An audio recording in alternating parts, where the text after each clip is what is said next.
उधर world diplomacy में Trump को मोदी का तोड़ नहीं दिख रहा। इधर इंडी वालों को देश के अंदर मोदी से कैसे पार पाना है यह समझ नहीं आ रहा। बिहार और महाराष्ट्र ने जिस तरह दिखा दिया कि मोदी के नाम पर आसानी से बट जाने वाला हिंदू आज की डेट में बटने को तैयार नहीं है, और उधर ओवैसी ने मुस्लिम वोट के साथ अलग खेला कर दिया। पूरे इंडी गठबंधन के पैरों तले मानो जमीन निकली हुई है। राहुल गांधी की कांग्रेस से लेकर अखिलेश यादव की सपा तक सब परेशान है भाई। ओवैसी ने भी मुस्लिम वोट के नाम पर राजनीति करने वालों को ललकार दिया है कि मुस्लिम वोट की जो चौधराहट थी वो अब खत्म हो रही है। मुस्लिम अपना लीडर खुद चुन रहा है, यानी इंडी गठबंधन का मुस्लिम वोट भी खतरे में है। इसी वजह से अब इंडी गठबंधन हिंदू एकता का नैरेटिव तोड़ने की कोशिश कर रहा है। जात पात अगड़े पिछड़े में बटा हिंदू इंडी गठबंधन की राजनीति को शायद सूट करता है, इसलिए अब इंडी गठबंधन नए तरीके से हिंदू एकता और ओवैसी का तोड़ खोजने का काम कर रहे हैं। और आप देखिए कैसा कैसा काम कर रहे हैं। दिग्विजय सिंह कह रहे हैं कि बीजेपी हिंदू नहीं हिंदुत्व के साथ है। सावरकर की तुलना मोहम्मद अली जिन्ना के साथ कर रहे हैं। शंकराचार्य के सहारे बीजेपी को सनातन विरोधी कह रहे हैं।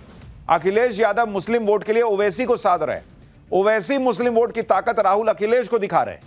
मोदी के हिंदुत्व और ओवैसी के मुस्लिम कार्ड से इंडिया गठबंधन पूरा बौखलाया हुआ है भाई। और अभी तो ये महाराष्ट्र और बिहार के नतीजों के बाद का इनका पैनिक मोड है। अगर बंगाल और यूपी में भी हिंदू मोदी के नाम पर नहीं बटा और मुस्लिम वोट बटकर ओवैसी के पास चला गया तो इस देश की पॉलिटिक्स सिर के बल खड़ी हो जाएगी बॉस। और इसी घबराहट में कैसे अचानक से इंडी गठबंधन हिंदू हिंदू करने लगा है। पीएम मोदी पर हिंदुत्व को लेकर कैसे रोज नए अटैक हो रहे हैं। ओवैसी ने कैसे मुस्लिम वोट बैंक के ठेकेदारों को तगड़ा जवाब दिया है। ओवैसी के पार्टी के लेडी लीडर को लेकर क्या हंगामा मच गया है, आज सब लेकर आया हूं। लेकिन पहले एक ट्रेलर देख लीजिए।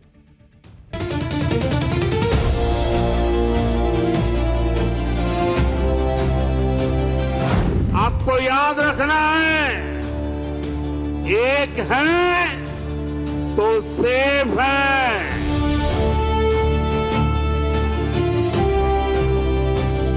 भाजपा हिंदू धर्म के साथ नहीं है, हिंदुत्व के साथ है।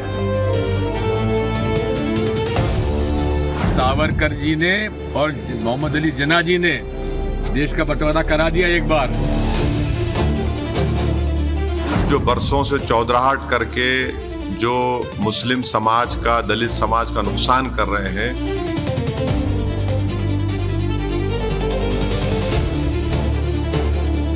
पीडीए की लड़ाई में जो आ गया साथ उसका स्वागत किया जाएगा। महाराष्ट्र के नतीजे आने के बाद से एकदम से मोदी को एंटी हिंदू बताने वाला नैरेटिव जोर पकड़ रहा है। कभी मंदिर टूटने के फर्जी वीडियो के जरिए, कभी स्वामी अविमुक्तेश्वरानंद के सो कॉल्ड अपमान के बहाने। लेकिन अब कांग्रेस एक कदम और आगे चली है। दिग्विजय सिंह ने तो सर्टिफिकेट टाइप जारी कर दिया कि बीजेपी और आरएसएस का तो धर्म से कोई लेना देना नहीं है। ये हिंदू की बात नहीं करते, ये हिंदुत्व की बात करते हैं। सुनिए दिग्विजय सिंह को एक बार। भाजपा हिंदू धर्म के साथ नहीं है, हिंदुत्व के साथ है। भाजपा और राष्ट्रीय स्वयंसेवक संघ, इनका कोई लेना देना नहीं है धर्म से। ये केवल लोगों को डराते हैं, हिंदुओं एक हो जाओ, हिंदू धर्म खतरे में है। सावरकर जी ने और मोहम्मद अली जिन्ना जी ने देश का बंटवारा करा दिया एक बार। अब देश का बंटवारा नहीं, यहां मोहल्लों का बंटवारा हो रहा है, शहरों में बंटवारा हो रहा है। यानी इनको बहुत आग लगी हुई है कि भाई बाप रे बाप, हिंदुत्व के सहारे मोदी जो है वो देश को बांट रहे हैं। ये सब अभी हिंदू हिंदू कर रहे हैं बॉस, क्योंकि इनको समझ में आने लगा है कि भाई हिंदू का वोट भी कंसोलिडेट होकर पड़ सकता है। दिग्विजय सिंह को कभी राहुल गांधी का राजनीतिक गुरु कहा जाता था। दिग्विजय सिंह एक तरफ बीजेपी को सनातन विरोधी बता रहे हैं, दूसरी तरफ कांग्रेस के लिए मुस्लिम वोट भी साधने में लगे हुए हैं। मुस्लिम वोट के लिए दिग्विजय सिंह कह रहे हैं कि धार के भोजशाला में जुमे की नमाज का समय तय किया जाए। भोजशाला पर हिंदू और मुस्लिम पक्ष दोनों ही दावा करते हैं। इस बार बसंत पंचमी शुक्रवार को पड़ रही है, जिस दिन मां सरस्वती की पूजा भोजशाला में होती है। हिंदू पक्ष ने सुप्रीम कोर्ट में याचिका लगाई है कि बसंत पंचमी को पूरे दिन सरस्वती पूजा की अनुमति दी जाए। लेकिन दिग्विजय सिंह कह रहे हैं कि भोजशाला में बसंत पंचमी की पूजा सूर्योदय से दोपहर 1 बजे तक और उसके बाद 3:30 बजे से सूर्यास्त तक की जाए। दोपहर 1 बजे से 3 बजे तक का समय शुक्रवार की नमाज अदा करने के लिए दे दी जाए। दरअसल इंडी गठबंधन को लगता था कि अगर हिंदू वोट नहीं मिलता तो कोई बात नहीं, मुस्लिम वोट बैंक तो है ही, लेकिन इंडी गठबंधन के लिए नई मुसीबत ओवैसी बन गए, जो अब मुस्लिम वोट बैंक में डायरेक्ट सेंध लगा रहे हैं, और इसीलिए इनको हिंदू की भी बात करनी पड़ रही है, मुसलमान को भी लेकर चलना पड़ रहा है। नहीं तो पहले तो एक तरफा काम चलता था। अब देखिए कैसे ओवैसी ने इंडी गठबंधन की हालत पतली कर दी। बिहार चुनाव में ओवैसी के 5 विधायक जीते।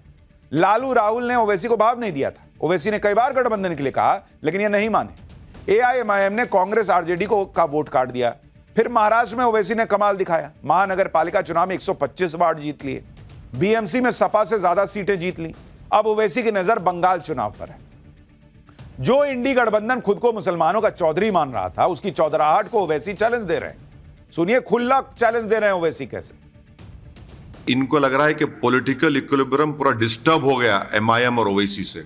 हम पॉलिटिकल इक्विलिब्रियम को डिस्टर्ब करेंगे।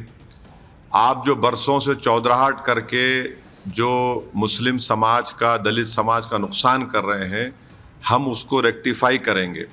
और अगर ये जो इल्ज़ाम लगाने वालों को तकलीफ इस बात की है कि वो घर बैठकर राजनीति करते थे और सौदेबाजी करते थे, ये एजेंट हैं, ब्रोकरी का काम करते थे, हम इनकी दुकानों को बंद करने की कोशिश कर रहे हैं। भाई, ओवैसी के बढ़ते ग्राफ से सबसे ज्यादा अखिलेश यादव परेशान होंगे। समाजवादी पार्टी का पुराना फॉर्मूला रहा है MY, मुस्लिम और यादव। यही लालू यादव का बिहार में था, नहीं चल पाया। अब अखिलेश यादव को लग रहा है यही यूपी में हो गया तो फिर क्या ही करेंगे। 2022 के यूपी विधानसभा चुनाव में समाजवादी पार्टी को मुसलमानों ने भर भर के वोट दिया था। 2022 में मायावती ने 87 मुस्लिम कैंडिडेट उतारे थे, कांग्रेस ने 75, अखिलेश यादव ने 64 मुस्लिम उम्मीदवार मैदान में उतारे थे। कांग्रेस और मायावती का एक भी मुस्लिम कैंडिडेट नहीं जीता, लेकिन अखिलेश यादव के 31 मुस्लिम कैंडिडेट चुनाव जीत गए थे। यानी 2022 में अखिलेश यादव को मुसलमानों का भरपूर समर्थन मिला था। लेकिन अब हालात बदल रहे हैं। ओवैसी ने अखिलेश के गढ़ आजमगढ़ में एआईएमआईएम का नया कार्यालय खोल दिया है। यानी ओवैसी अब अखिलेश को उनके गढ़ में चुनौती दे रहे हैं बॉस। ओवैसी की पार्टी का कहना है कि 2027 के विधानसभा चुनाव में यूपी में वो 30 से ज्यादा सीटें जीतेंगे। सुनिए ओवैसी को। समाजवादी पार्टी बौखलाई हुई है। अखिलेश यादव जी हमारे नेता के खिलाफ दुष्प्रचार करने के लिए 41 सांसदों को ट्रेनिंग दी गई आज, लेकिन जनता में बैरिस्टर ओवैसी साहब के प्रति जो सम्मान है, जो अपार प्रेम है, वो ये इस बात का संकेत है कि उत्तर प्रदेश में हम लोग कम से कम 30 विधायक जीतने जा रहे हैं। हालत यह है कि खुद समाजवादी पार्टी ओवैसी को अपने लिए खतरा मान रही है। अब तो ओवैसी के साथ समाजवादी पार्टी के गठबंधन की चर्चा होने लगी। हाल ही में अखिलेश ने अपनी पार्टी के सांसदों के साथ बैठक की थी। कहा जा रहा है कि इस बैठक में ओवैसी पर चर्चा हुई है। समाजवादी पार्टी के नेता कह रहे हैं कि जो भी बीजेपी को हराने में साथ आएगा उसका स्वागत है। सुनिए एक बार।